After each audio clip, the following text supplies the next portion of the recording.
आज आपण ऊर्जा शक्तीचा जागर हा पाठ शिकणार आहोत. तर चला आपण बघूया ऊर्जा शक्तीचा जागर.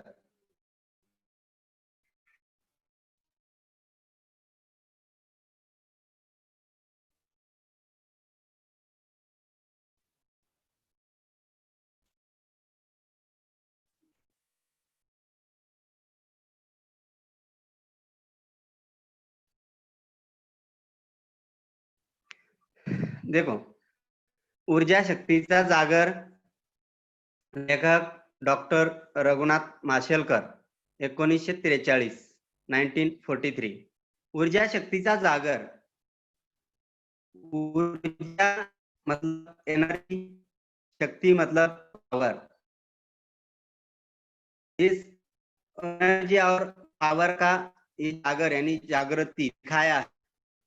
तो इस पाठ में डॉक्टर रघुनाथ माशेलकर उनका परिचय देते हैं.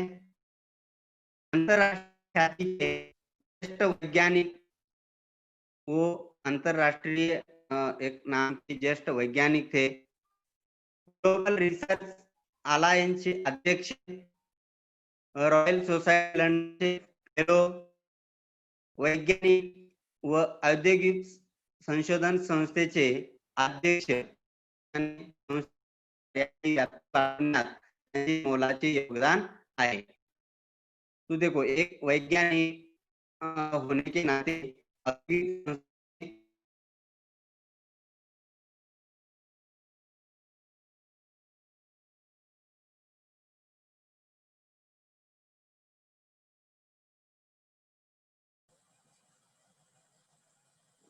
सर आपका माइक म्यूट हो गया.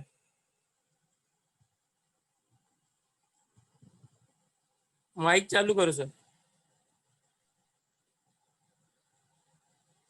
Okay sir.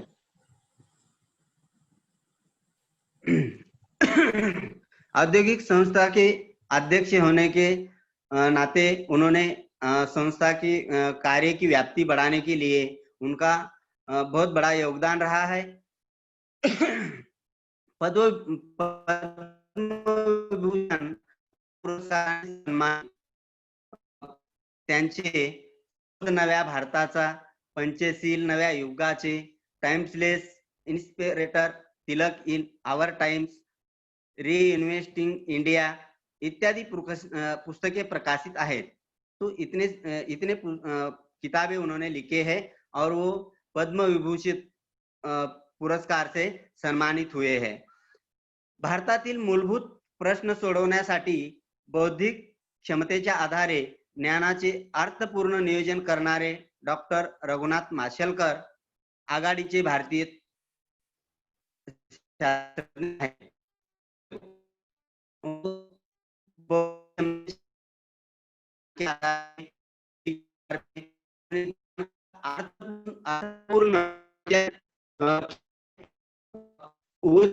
करने में डॉक्टर रघुनाथ माशेलकर वो एक वैज्ञानिक है. प्रचंड करण्याची वरती बहुत मेहनत करने की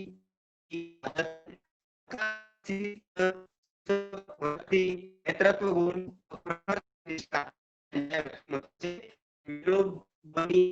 आहे.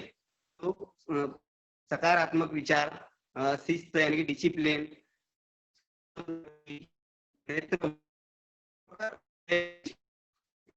देश के बारे में अच्छी निष्ठा है. गुण उनमें है. माशेलकर हो गया उनका परिचय. तो आगे देखते हैं कि ऊर्जा शक्ति का जागर इस पाठ में डॉक्टर रघुनाथ माशेलकर इन्होंने हमें क्या बताया है, देखते हैं.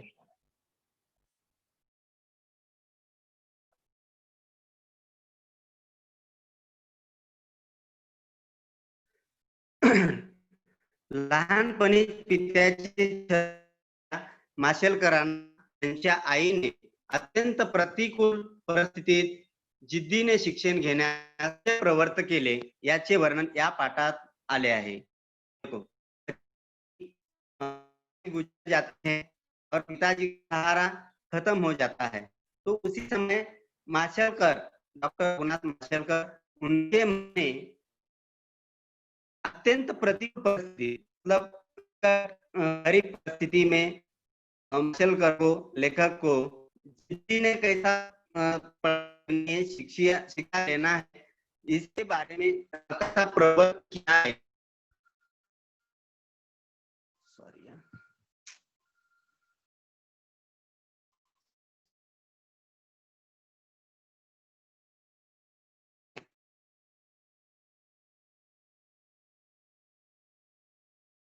तो किस तरह प्रवृत्त किया है ये इसका वर्णन इस पाठ में बताया गया है. देखो आगे. हाँ, शाळा आणि शिक्षक असा विषय मला मुंबईतील शाळा आणि शालेय जीवनातील शिक्षणाची आठवण येते, शिक्षकांची आठवण येते. देखो, लेखक ने अपने बचपन की यादें इस पाठ में बताई है. लेखक बोल रहे हैं कि स्कूल और शिक्षक ऐसा सब्जेक्ट बोलते समय निकल गया. मुझे मेरी मुंबई की स्कूल और उस दिलीप सर, स्कूल के जीवन से शिक्षकों की याद आती है. हाँ सर. सर आपकी आवाज है ना ब्रेक हो रही है, क्लियर नहीं आ रही है, पता नहीं क्यों, नेटवर्क इश्यू है क्या? आवाज है ना हाँ रुक सर, रुक के आ रही है, कट कट के आ रही है. नेटवर्क तो कम, नेटवर्क तो देखिए, है सर. हाँ थोड़ा सा माइक लगाए हैं क्या आपने? ईयरफोन नहीं लगाए होंगे, थोड़ा क्लोज होके बोलिए फिर. हाँ हाँ ठीक है सर, क्लोज होके बोलता हूँ. ओके. हाँ, तो इसी तरह लेखक ने अपने जीवन में जो भी स्कूल की यादें हैं, जो भी अपने शालेय जीवन में शिक्षकों की यादें हैं, वो इस पाठ में बताई है. गिरगावातील युनियन हायस्कूल आणि माझ्या शाळकरी वयात आपुलकीनं संस्कार करणारे भावे सर, जोशी सर, सिरके सर या साऱ्यांचे माझ्यावर फार मोठे ऋण आहे. देखो, अपने मुंबई में जो गिरगांव है, उस गिरगांव यूनियन हाई स्कूल, वहां लेखक की स्कूल थी. और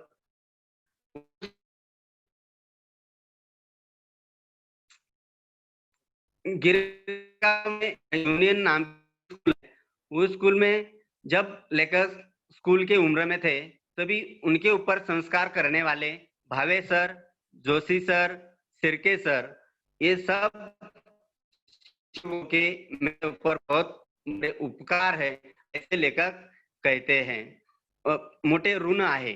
ऋण मतलब उपकार, मेहरबानी, उपकार असणे, यानी कि हम बोलते हैं कि उन लोगों के मेरे ऊपर बहुत उपकार है.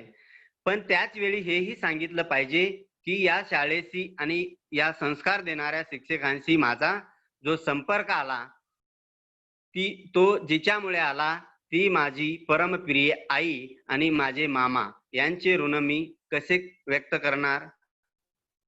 देखो, लेखक है कि जो मेरे ऊपर संस्कार हुए हैं, जिनके भी उपकार हुए हैं, जिन शिक्षकों के, उन शिक्षक का जो संपर्क आया, वो जो शिक्षक मुझे मिले, वो उनके वजह से मिले, जो मेरी परम प्रिय आई यानी कि मेरी माँ.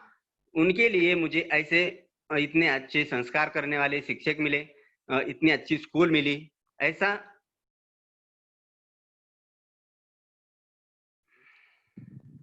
इतनी अच्छी स्कूल मिली, ऐसा लेकर बताते हैं. और फिर बोल रहे हैं कि ऐसे संस्कार देने वाले शिक्षक मिले, वो मेरे माँ के लिए और मेरे मामा के लिए. तो मेरी माँ और मेरे मामा, उन दोनों के जो मेरे ऊपर उपकार है, जो ऋण है, वो मैं किस शब्दों में कैसे व्यक्त करूं, ये मुझे समझ में नहीं आता. आगे. आई हीच प्रत्येक मुलांची पहिली शिक्षक असते. माझ्या बाबतीत तर आई ही माझी केवळ शिक्षक नव्हती होती. तो देखो लेखक बोलते कि आई ही प्रत्येक मुलाची पहली शिक्षक असते. यानी कि माँ अपने बच्चे की, हर एक बच्चे की वो पहली गुरु होती है। और लेखक बोलते हैं कि मेरे मारे तो मेरी माँ सिर्फ शिक्षक ही नहीं तो मेरा सब कुछ है, ऐसा लेखक अपने माँ के कहते हैं. आमचे मूळ गाव दक्षिण गोव्यातील माचेल. माझे बालपण तिथेच गेले. देखो लेखक का गांव दक्षिण गोवा, उस गोवा में मासेल नाम का गांव है और उसी गांव में लेखक का बचपन गुजर गया है. लेखक का बचपन वही गया है. और माझे मामा मामा ही याच गावात तिथल्या मैदानावर खेळल्या आणि पिंपळ कट्ट्यापासून निवांत अनुभवल्याच्या पुसटशा आठवणी माझ्या मनात अधूनमधून वाऱ्याच्या लहरी सारख्या येत. देखो उनके मामा भी उन्हीं के गांव के थे, मासेल गांव के. और लेखक आगे बोलते हैं कि मासेल गांव के गांव में जो एक मैदान है, उस मैदान में हम जो खेलते थे, फिर वहाँ जो एक पिंपल का पेड़ है, पिंपल के पेड़ के वहाँ एक कट्टा बनाया है, यानी कि लोग वहाँ जाके बैठते हैं, बैठने की जगह. उस वहाँ बैठ के निवांतपना मतलब आराम से जो भी बातें हमने जो भी हमने देखा है, जो भी हमारी यादें हैं, वो पुसटशा आठवणी माझ्या मनात अधून-मधून वाऱ्याच्या लहरी सारख्या येत असतात. पुसटशा, पुसटशा मतलब अस्पष्ट, अनक्लियर, यानी कि हल्की-हल्की यादें. तो लेखक कहते हैं कि ऐसी हल्की-हल्की यादें मेरे मन में बीच-बीच में हवा के झोंके से आती जाती है. ऐसा लेखक कहते हैं. यानी कि उनका बचपन उस गांव में गया है, जिस उनके मूल गांव में गया है, वहां की यादें. माझ्या वयाच्या 6व्या वर्षी माझे वडील वारले आणि आम्हाला उदरनिर्वाहासाठी आमचे माशेल गाव सोडावे लागले. देखो लेखक की उम्र 6 साल की थी, तभी उनके पिताजी गुजर जाते हैं. और पिताजी गुजर जाने की वजह से उदर निर्वाह करने के लिए यानी कि पेट भरने के लिए कुछ काम के सिलसिले में, काम खोजने में, काम करने में, पेट भरने के लिए वो अपना मासेल गांव छोड़ के वो कहाँ आते हैं देखो. तो वो अपना पेट भरने के लिए अपना माशेल गाव छोड़ देते हैं.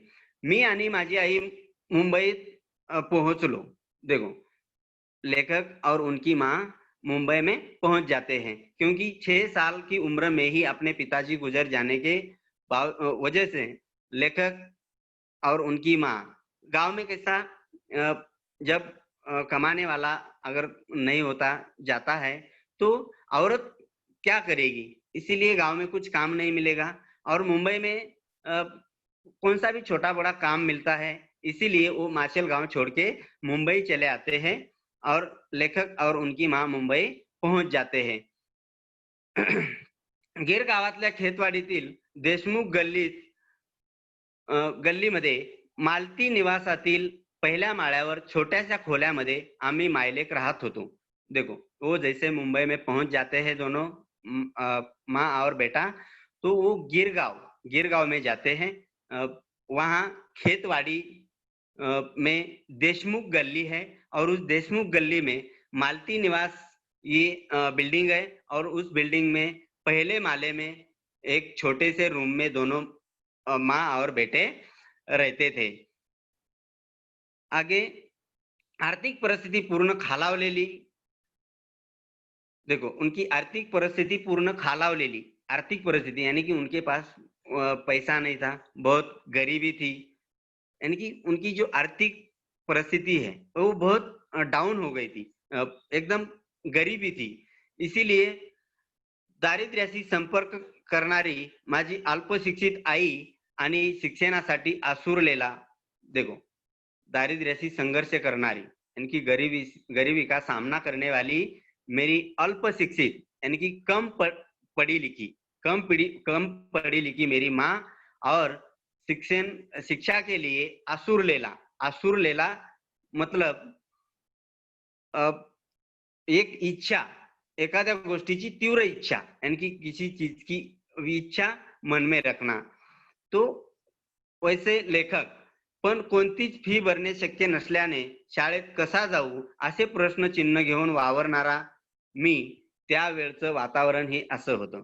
देखो, वो उनकी माँ, गरीबी की सामना करने वाली उनकी माँ, वो कम पढ़ी लिखी उनकी माँ, और वो एक लेखक, उनको पढ़ने की चाहत थी, मगर गरीबी तो बहुत है और उनमें पढ़ने की तो बहुत बड़ी आशा है, वो पढ़ना चाहते हैं, मगर क्या करें?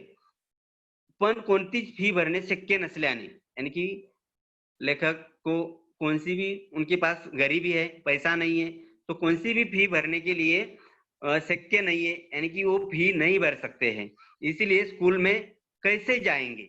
ऐसे लेखक के मन में एक प्रश्न, सवाल बार बार आता रहता है और वही सवाल लेके लेखक घूमते रहते हैं. ऐसा ये उनका वातावरण है, उनकी परिस्थिति इस तरह की उसी समय होती है की लेखक अभी सोचते ही रहते हैं क्या करें. पण माझ्या आईनं धीर सोडला नाही, ती खचली नाही. देखो, फिर मगर उनके माँ ने धीर सोडला नहीं, मतलब वो हारी नहीं है, उन्होंने हार नहीं मानी है, वो ती खचली नहीं, मतलब वो कमजोर नहीं हुई है. तो उन्होंने कुछ भी करके वेगवेगळी कष्टाची कामं ती करत होती. देखो, वेगवेगळी यानी कि अलग अलग मेहनत के काम वो करती रहती थी. और त्यातच माशेलहून मुंबईत आलेले माझे मामाही मदतीला आले. देखो, उसी समय माशेल से उनके मामा भी उनके गांव के ही थे. तो उसी समय उनके मामा भी उनके पीछे पीछे मुंबई में काम के सिलसिले में आते हैं. तो उनके मामा की भी उनको मदद मिल जाती है.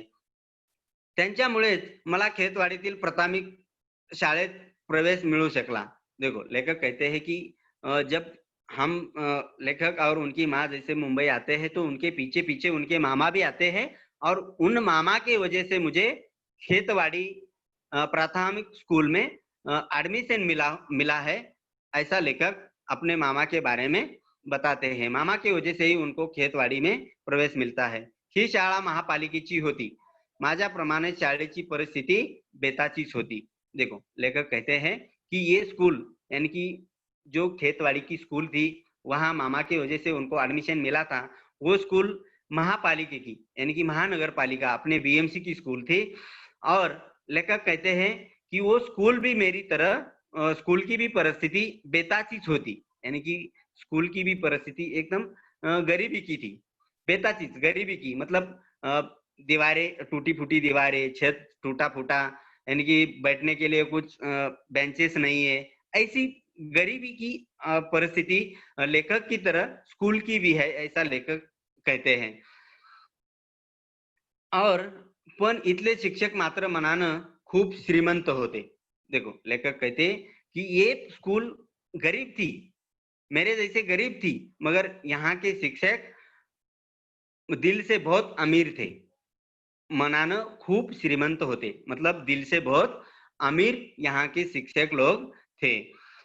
पायात चप्पल घालायला नव्हती अशा परिस्थितीत माझी शाळा सुरू झाली. देखो, लेखक कहते हैं कि पैरों में पहनने के लिए चप्पल नहीं थी, ऐसे परिस्थितियों में मेरी स्कूल शुरू हो गई है. वयाच्या 12व्या वर्षापर्यंत मला अनवणीच राहावं लागलं. देखो, लेखक वयाच्या 12व्या वर्षापर्यंत मला अनवणीच राहावं लागलं, यानी कि लेखक की 12 साल की उम्र होती है, तभी तक उनके पैर में चप्पल नहीं थी.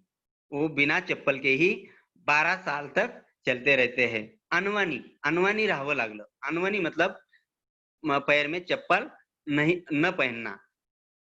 ऐसा 12 साल तक लेखक बिना चप्पल के चलते थे. शालेय शिक्षण पूर्ण केल्यानंतर जेव्हा हायस्कूलमध्ये प्रवेश घेण्याची वेळ आली, त्यावेळी तर आणखी एक मोठं संकट समोर आलं. देखो, उनका शालेय शिक्षण यानी कि प्राइमरी शिक्षण, स्कूल का शिक्षा पूरी होने के बाद जब हाई स्कूल में एडमिशन लेने का जब समय आता है, उसी समय तो उनके सामने बहुत बड़ा एक संकट यानी कि मुसीबत खड़ी हो जाती है। तो वो क्या मुसीबत खड़ी हो जाती है, देखो आगे।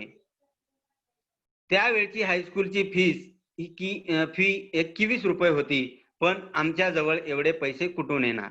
देखो, उसी समय जब स्कूल की पढ़ाई खत्म करके वो हाई स्कूल में जाते हैं, तभी हाई स्कूल में प्रवेश लेने के लिए फीस भरनी पड़ती है। तो वो फीस भरने का उनके सामने बहुत बड़ा संकट खड़ा हो जाता है और उसी समय के हाई स्कूल की फीस 21 रुपीज इतनी होती है। तो लेखक बोल रहे हैं कि हमारे पास इतने सारे पैसे कहाँ से आएंगे, ऐसा लेखक कहते हैं। प्रवेश फी भरणे शक्य नसल्यामुळे आता माझे शिक्षण थांबणार असे वाटू लागले।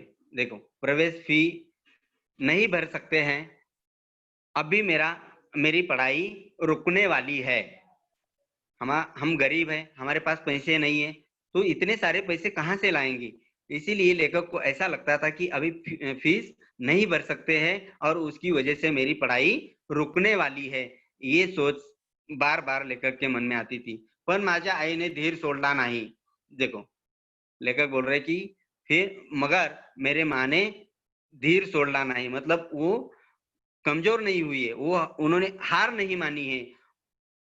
देखो उन्होंने क्या किया, आजूबाजूच्या बिराडातील काही कामे करून तिने पैसे जमवण्यास सुरुवात केली। देखो, आजूबाजूच्या बिराडातील काही कामे, आजूबाजूचे बिराड मतलब आसपास यानी कि अड़ोस पड़ोस के जो परिवार होते हैं, जो घर होते हैं, उस अड़ोस पड़ोस के घर में काम करके उन्होंने पैसा जमा करने के लिए शुरुआत की है।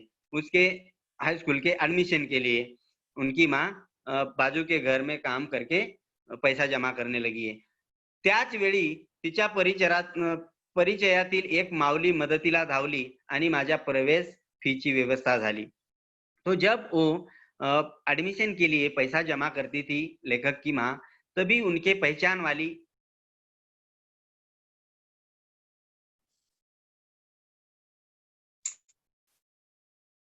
तभी उनके परिचय की एक माऊली मतलब औरत उनके हेल्प के लिए आती है और पैसे उनको देती है, तभी पैसों का फीस भरने का इंतजाम हो जाता है। और लेखक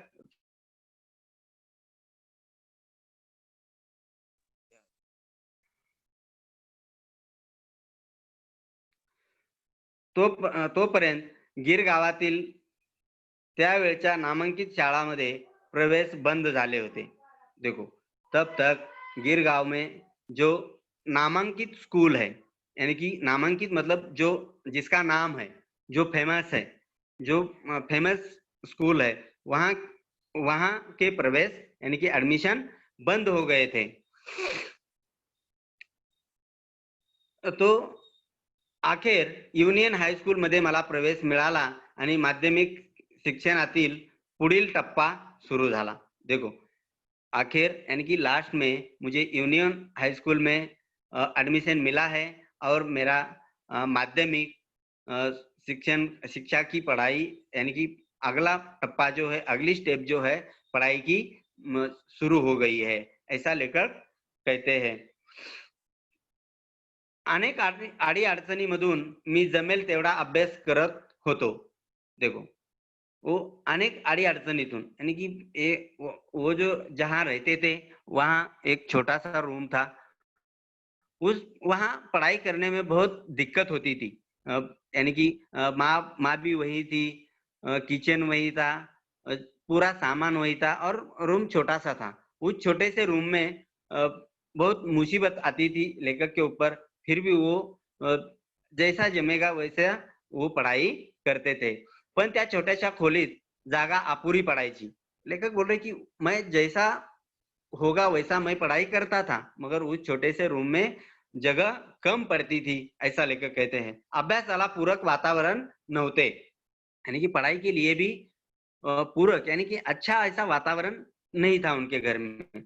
एक छोटा सा घर है, उसमें उनकी माँ खाना पकाएगी, इधर उधर जो काम है घर का वो करेगी और वहां लेखक पढ़ाई करेंगे। तो वो वातावरण जो है, वो जगह जो है, वो पढ़ाई के लिए ठीक नहीं है, ऐसा लेखक कहते हैं. मात्र त्याही वातावरणात मी जिद्दीने अभ्यास करत राहिलो आणि परीक्षेत चांगलं यश मिळत गेलं. देखो, लेखक बोल रहे कि वही वातावरण में, वही मुसीबतों में मैं जिद्दी ने यानी कि जिद्दी के साथ पढ़ाई करता रहा और परीक्षा में मुझे अच्छी सफलता मिलती रही, ऐसा लेखक कहते हैं. यानी कि उतने कम जगह में पढ़ाई करते करते उन्होंने अच्छे नंबर परीक्षा में वो लाते थे. या युनियन हायस्कूल मधले शिक्षक त्यांची सेवाभावी वृत्ती. इस हाईस्कूल के जो शिक्षक है उनकी जो सेवाभावी वृत्ति है, सेवाभावी वृत्ति मतलब सेवा करने की, हेल्प करने की जिनकी आदत है,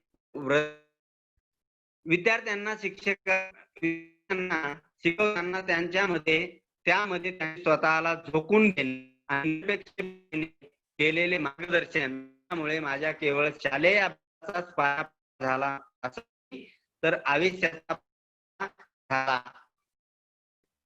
कह रहे हैं कि वहाँ के जो शिक्षक वो जब बच्चों को पढ़ाते थे वो खुद को झोकून देने माने मतलब उसमें पूर्णपणे सहभागी होणे, पूर्णपणे यानी कि पूरा उसमें सहभागी होने, यानी कि वो खुद से, मन से, दिल से पढ़ाना और निरपेक्ष मतलब अपेक्षा न रखते हुए ऐसे भावना से, ऐसे मन से वो मार्गदर्शन करते थे. और उस मार्गदर्शन की वजह से लेखक बोल रहे की मार्गदर्शन यामुळे माझ्या केवळ शालेय अभ्यासाचा पाया पक्का झाला असं नाही. तो लेखक बोल रहे कि इन मार्गदर्शनों से सिर्फ मेरा शालेय जो पढ़ाई है, स्कूल की पढ़ाई है, उसका पाया यानी कि उसकी शुरुआत पक्की हुई ऐसी बात नहीं, तो मेरे जीवन का पाया भी पक्का हो गया है. मेरे जीवन का जो भी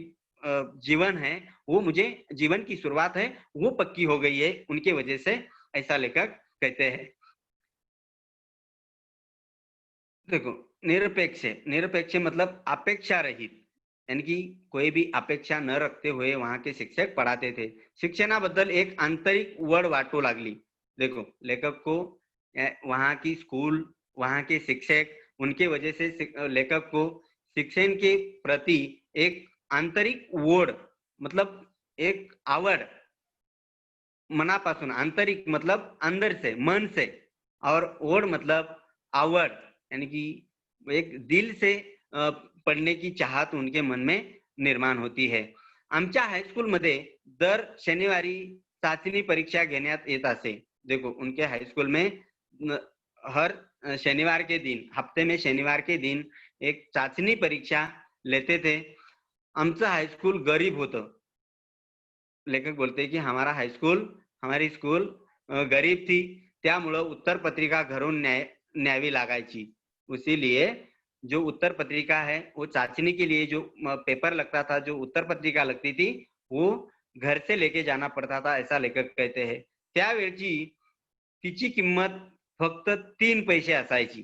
देखो, जो भी चाचनी का पेपर है लिखने का, उस पेपर का कीमत कितनी थी उसी समय? 3 पैसे कीमत थी उसकी.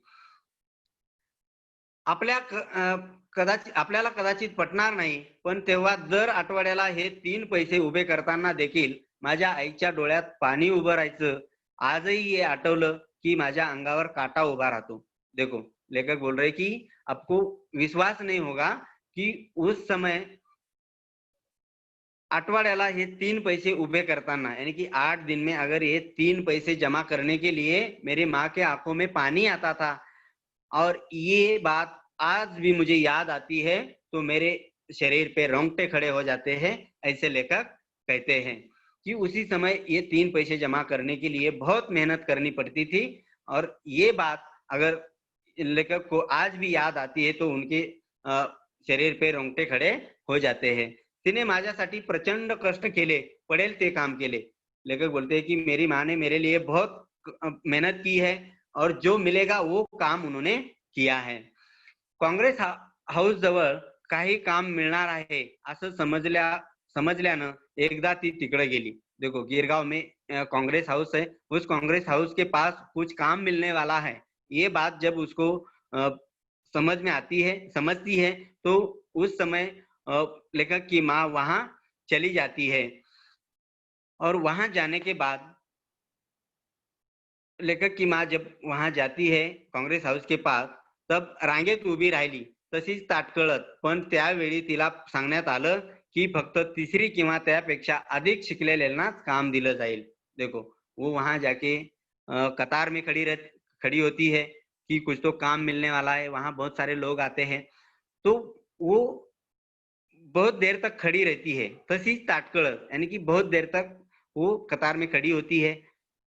वो बाद में जब उसका नंबर आता है तभी उसको बताया जाता है कि यहाँ सिर्फ फक्त सिर्फ तीसरी, यानी कि तीसरी स्टैंडर्ड तक पढ़ने वाले, यानी कि उसके आगे जिसकी पढ़ाई है उसको ही ये काम मिलने वाला है, ऐसा कहा जाता है. और ये सुनने के बाद लेखक के माँ को बहुत बुरा लगता है और वो सुनते हुए वो नाराज होती है और वापिस चली आती है. हे ऐकून अर्थातच ती नाराज झाली, घराकडे मागं निघाली. तो ऐसा सुनते ही वो सुनते हैं कि जिसकी पढ़ाई कम है उसको यहाँ कुछ काम नहीं मिलने वाला है. जो तीसरी स्टैंडर्ड तक पढ़ा है उसके आगे जिसकी पढ़ाई है उसको ही काम मिलेगा. ये बात सुनते ही लेखक की माँ नाराज हो जाती है और घर की तरफ वापस घूम जाती है, घर की तरफ निकल जाती है. तभी त्याच वेळी तिनं ठरवलं की माझ्या मुलाला खूप शिकवीन, कारण शिक्षणाशिवाय या जगात मान नहीं. देखो, उसी समय उन्होंने निश्चय किया है कि मेरे लड़के को, मेरे बच्चे को मैं बहुत पढ़ाऊंगी, क्योंकि शिक्षा के बगैर इस दुनिया में कुछ मान सम्मान, कुछ इज्जत नहीं है. इसीलिए मैं मेरे बच्चों को बहुत पढ़ाऊंगी, मैं कुछ भी करूंगी मगर मेरे बच्चों को बहुत पढ़ाऊंगी. ये निश्चय उसी समय उन्होंने किया है. तिनं प्रत्यक्षात केलंही तसंच. माझ्यासाठी तिनं घेतलेलं कष्ट मी कधीच विसरू शकत नहीं. तो लेखक बोलते कि उन्होंने किया है वैसा, कि मेरे लिए उन्होंने इतनी मेहनत की है, वो मैं कभी भूल नहीं सकता हूँ, ऐसा लेखक कहते हैं. कोरे पाटकोरे लिहून उरलेले कागद ती एकत्र जमवायची आणि त्याच्या वह्या करून द्यायची. देखो, कोरे पाटकोरे यानी कि जो पुरानी नोटबुक है उसके जो बचे हुए पन्ने हैं उसको फाड़ फाड़ के वो उसकी नोटबुक बनाती थी और वो नोटबुक बना के लेखक को लिखने के लिए वो देती थी. यानी कि जो पुराने नोटबुक है उसमें जो बचे हुए कागज है उसको निकाल के वो नोटबुक बना के उसमें लेखक लिखते थे. अखंड पेन्सिल मला मिळणं अवघड होतं. अखंड मतलब बड़ी पेंसिल, पूरी जो नई पेंसिल है वैसी मिलना उनको कभी नहीं मिली थी. इसीलिए त्यामुळं जमेल तेवढं जेमतेम हातात धरता येईल अशा पेन्सिलनेच लिहावं लागेल.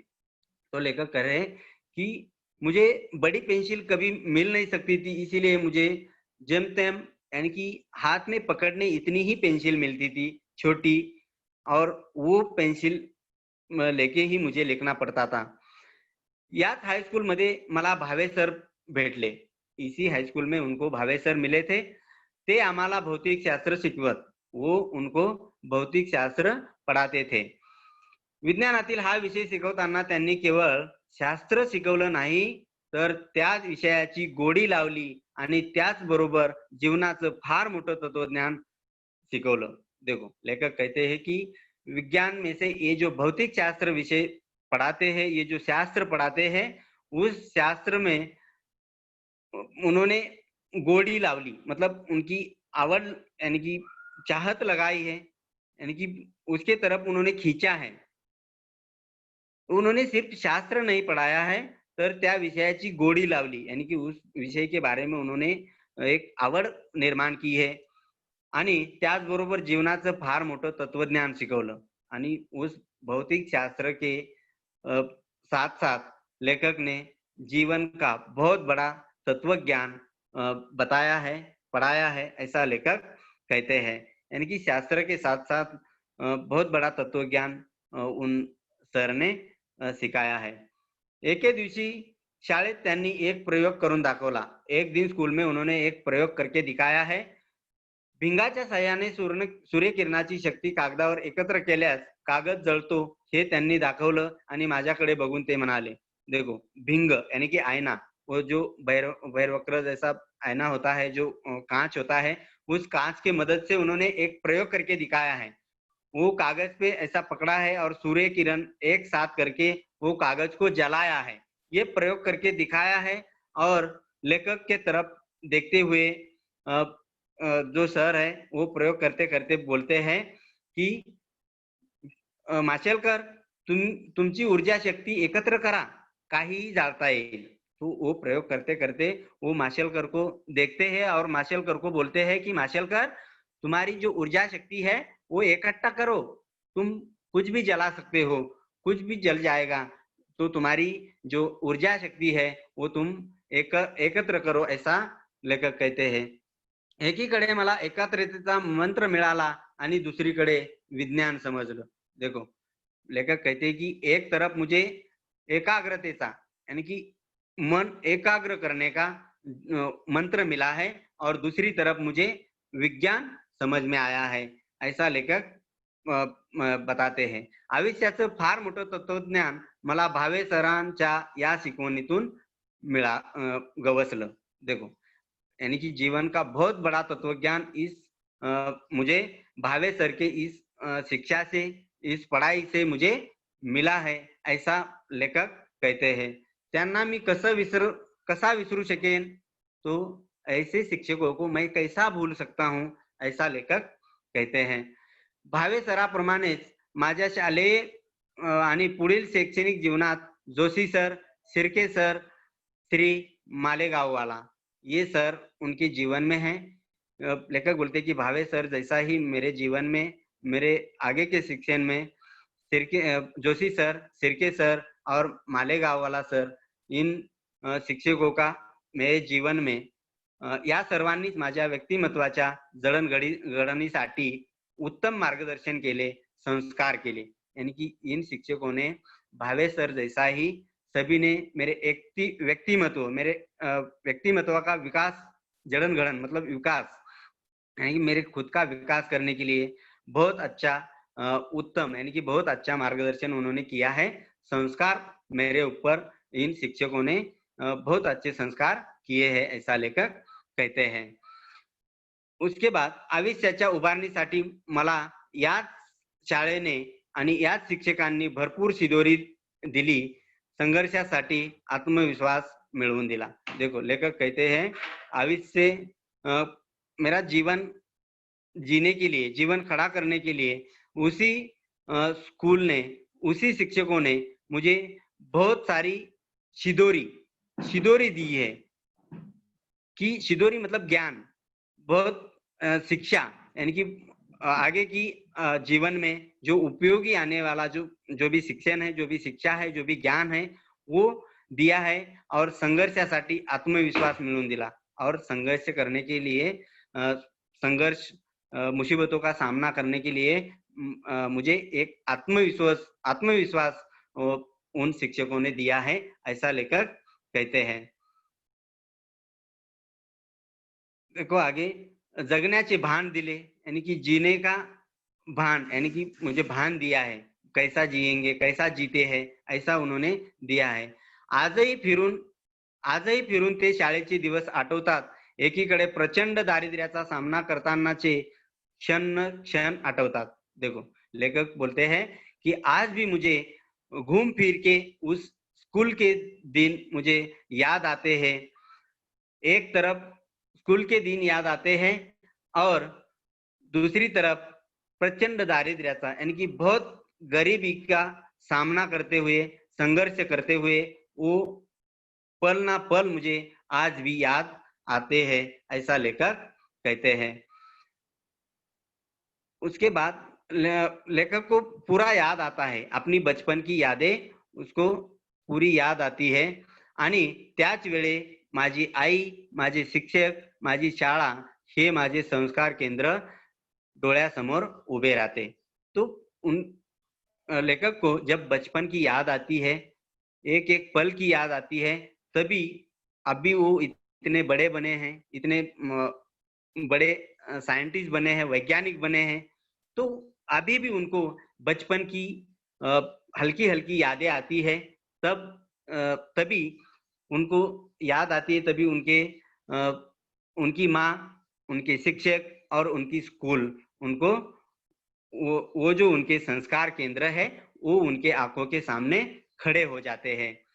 ऐसा लेखक कहते हैं। मी पुन्हा मनोमनी शाळेत जाऊ लागतो।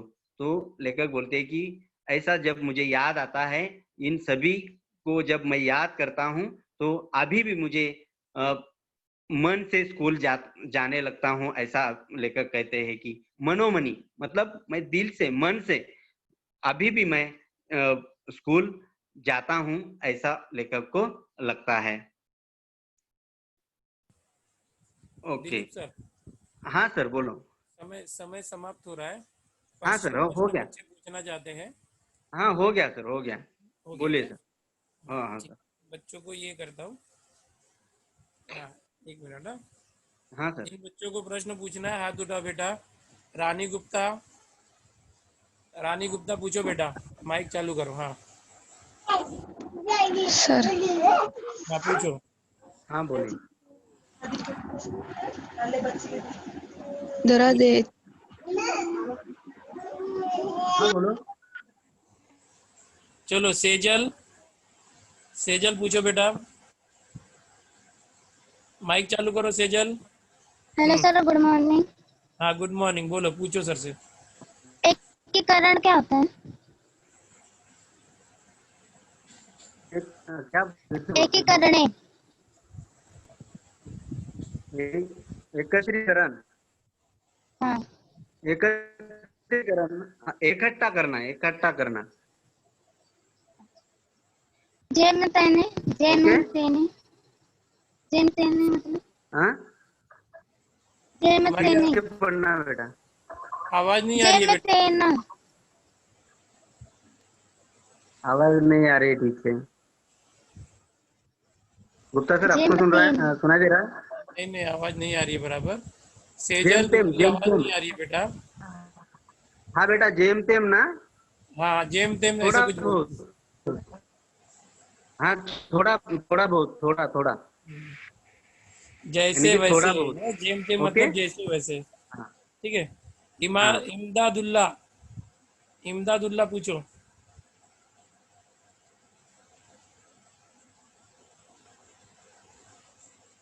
इमदादुल्ला माइक। बोलो हाँ बेटा। पूछो। सर, तत्व ज्ञान हाँ, मतलब बोलो। क्या होता है? तत्व ज्ञान मतलब क्या क्या? होता है? ज्ञान मतलब, आवाज नहीं आ रही तत्व गुप्ता ज्ञान। सर। तत्व ज्ञान। हेलो सर, तत्व ज्ञान। हाँ, तत्व ज्ञान, तत्व ज्ञान हाँ, मतलब जीवन में, जीवन जीते समय जो भी अच्छी बातें होती है, अच्छी बातें, उसको तत्व तत्व कहते हैं। तत्व ज्ञान यानी कि जीवन जीते समय जो भी अच्छी बातें हम सीखते हैं, उसको तत्व ज्ञान कहते हैं। ओके। फिलोसफी होता है बेटा इंग्लिश में। हाँ, सर ने जो बताया ना वो उसका पूरा मीनिंग हो गया। हाँ, इंग्लिश में हाँ फिलोसफी। सही। हाँ हाँ। ठीक है। अभी आगे मनीष, मनीष माइक चालू करो। आपने स्कूल का नाम क्यों नहीं लिया? स्कूल का नाम लिखना जरूरी है। पूछो। Yes sir.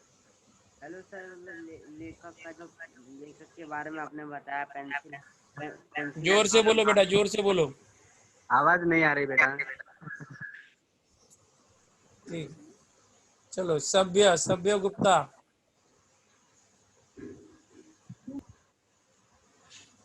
माइक बोलो। चालू करके बोलो सभ्य। जानकी सिंह, माइक चालू करके बोलो।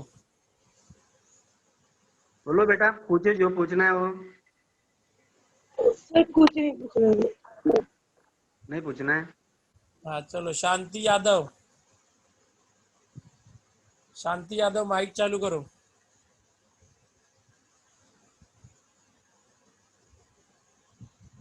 शांति यादव माइक चालू करो। बोलो बेटा, शांति यादव, क्या पूछना है पूछो।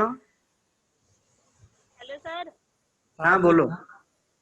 पिंपल कटियावर मतलब क्या होता है? पिंपल कट्टा मतलब पिंपल का जो पेड़ है, वृक्ष है, उसके नीचे जो ऐसा कट्टा बनाते हैं, यानी कि बैठने की जगह, उसको कट्टा बोलते हैं। ओके, यानी कि पिंपल का पेड़ है, पिंपल कट्टा मतलब पिंपल के पेड़ के नीचे एक कट्टा बनाया है, या वहां सब लोग बैठते हैं, उसको कट्टा बोलते हैं। तो 10th गोवंडी भागशाला। नाम नहीं लिखा हेलो बेटा, सर। नाम बोलो। सर, ये लेखक के आय का नाम क्या था?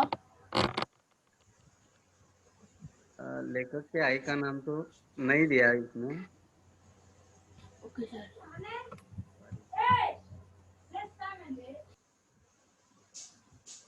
Mehtab Ansari. Mehtab Ansari. Hello sir, good morning. हाँ बोलो, जोर से बोलो। सर, दारिद्र्य याचा मतलब? गरीबी, गरीब, दारिद्र्य मतलब गरीबी। गरीबी। ओके, हाँ। प्रीति यादव। प्रीति यादव।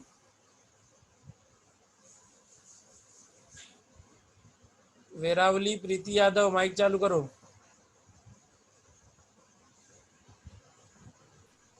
सर, आमच्या जवळ मतलब आमच्या जवळ हाँ मतलब सर। ना, हमारे पास, हाँ सर। हमारे पास। ओके, सर, अनवाडची हाँ, अनवाडची अनोळखी, हाँ। जो जिसको हम पहचानते नहीं है, बिना पहचान की। Okay sir. Okay, love Kumar. Hello, good morning sir. हाँ गुड पूछो मॉर्निंग। पूछो फटाफट। सर, ये कदाचित का मतलब क्या है? क्या? कदाचित। कदाचित मतलब कदाचित मतलब क्या है? कदाचित हम बोलते हैं ना कि हम कहीं जा रहे तो कदाचित। गुप्ता सर, क्या होगा हिंदी में उसका कदाचित? बेटा कदाचित मतलब कभी तो, ऐसे बोल कभी सकते तो, हैं हम लोग। हाँ, जी कभी कभी तो तो, ऐसा कभी। किया होगा, जी। ऐसा। हाँ? और सर, ये आयुष्याचा आयुष्याचा। आयुष्याच्या, हाँ पूरे जिंदगी भर का। हाँ, जी जिंदगी भर। जी, ठीक। Thank you sir. Okay okay, बेटा। तो जीशान न्यू सायन, माइक चालू करो सर बेटा। हाँ, सर ये सब रियल स्टोरी थी क्या? ये असली स्टोरी है बेटा, हाँ, एकदम। वो रियल अभी स्टोरी, बहुत बड़े रियल, साइंटिस्ट हैं। हाँ। Okay, doctor real Raghunath story. Mashelkar. Okay sir, thank you. Okay बेटा। रुचि कुंभार, माइक चालू करो बेटा। Yes sir, good morning sir. Good sir, morning. सेवाभावती वृत्ती म्हणजे मतलब? सेवाभावी वृत्ति मतलब हेल्प करने की वृत्ति, यानी कि हेल्प करने की उनकी आदत। सेवा मतलब शिदोरी। हेल्प। शिदोरी। सिदोरी मतलब एक भविष्य में उपयोगी आने वाला जो मार्गदर्शन है, जो शिक्षा है, जो ज्ञान है, ओके सर, थैंक यू। उसको सिदोरी कहते हैं। ओके, ओके सर, हो गए लगभग सभी। बहुत ओके ही अच्छा लेक्चर रहा सर। चैप्टर कंप्लीट हुआ कि अभी बाकी है सर? और सर, खत्म हो गया सर, पूरा खत्म हो हो गया। गया? हाँ चलो, ओके, अच्छी बात है। ओके, ठीक ओके, है, थैंक तो यू सर। बच्चों अभी दिलीप सर ने बहुत अच्छे से लिया है लेक्चर। अभी दूसरा लेक्चर शुरू हो रहा है, तो ओके, आपको थैंक अभी यू ब्रेक सर। मिल रहा है 5 मिनट का। सर कुछ होमवर्क वगैरह देना है या बोलना है तो आप बोल लीजिए, फिर लेक्चर फिनिश कर दें। हाँ सर, हाँ सर, उसके स्वाध्याय में जो क्वेश्चन आंसर है, आप वो जरा अच्छे से पढ़ के हल कीजिए। वही स्वाध्याय है, स्वाध्याय में जो दिया है क्वेश्चन है वो।